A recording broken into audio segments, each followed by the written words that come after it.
ара қатынаса мен оның сатқындық жасайды дегеннен басынан осы менде осы сатқындық жасайды маған. Измена деген тағы бір нәрсе сондай ғой енді. Кім жасайды, күйеуіңіз ба? Күйеу жаңағы көрген жоқ болса мен өзім қайта қорқа беремін. Сөйтіп жасап қойды ма? Жаман ойыңызды шақырып жатсыз. Мен соны ойладым папамнан шығарды. Өйткені папамды көріп өстім мен. Мамаға измена жасаған, өйткен бүйткен. Бірақ мен ойладым қазір папамнан шығады шығар. Шыққан жоқ.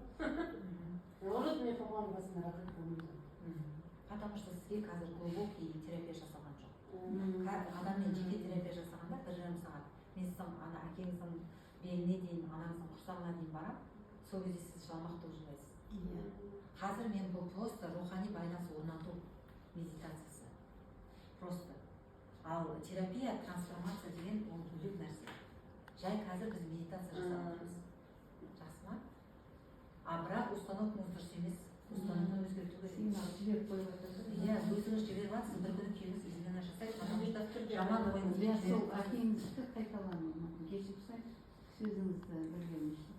Әкеңіздің өмірі сіз шақыруға жолдасыңыз. Оймен сыйламау.